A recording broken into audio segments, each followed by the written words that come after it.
All right, so today we're going to start from phase 3.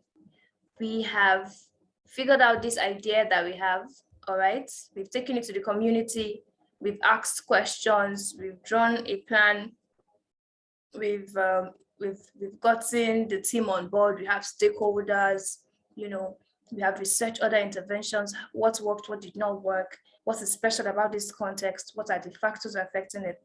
Now it's time to do the plan. All right, just as phase 3 said, implementing and controlling. So your job as a project manager is to have that plan in mind.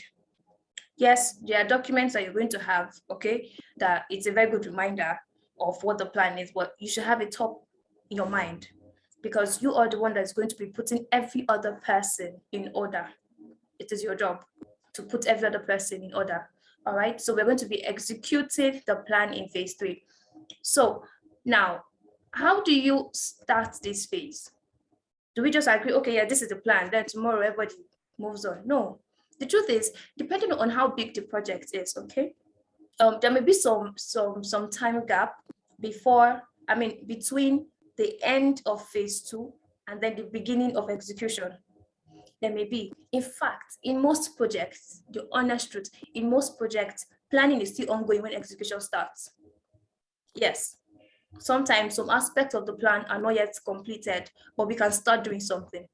So, projects vary really. There's no hard and fast rule.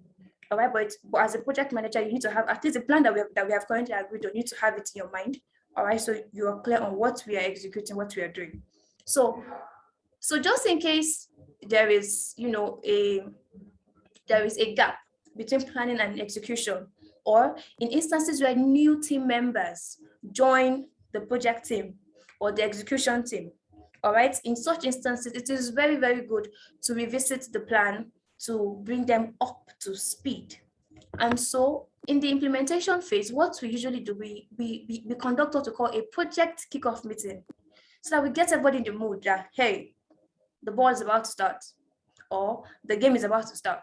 We're about to actually carry this thing out. Okay, so we call it a project kickoff meeting. And it's basically to align everybody involved in the project that this is what we want to achieve. These are the objectives. These are the milestones. These are the exact deliverables. This is the timeline. Just so everybody's on the same page, really, basically. And so during this phase, during this execution phase, your core function as a project manager is to keep track of things, keep track of how we are executing the plan.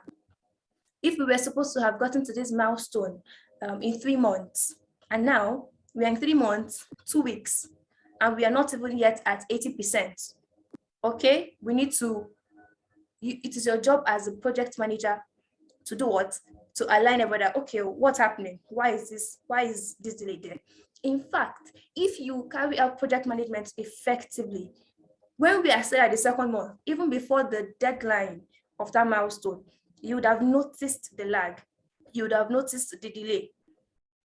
Okay, so that is your job as a project manager. One of your responsibilities to keep track of things. You're keeping track of the timeline. You're keeping track of the budget. Hey, we plan to spend $1,000 on this website. We plan to spend $500,000 on test kits. We plan to spend 150,000 naira on maybe human resource persons. Okay, and now what are we actually spending? Now because you have an idea of the budget of the project as a project manager, you're going to have a figure to negotiate with. You're going to have a figure to negotiate with. Please give me a moment. I think people are. Is there a challenge? Okay. Dr. Gamba, do you want to say something?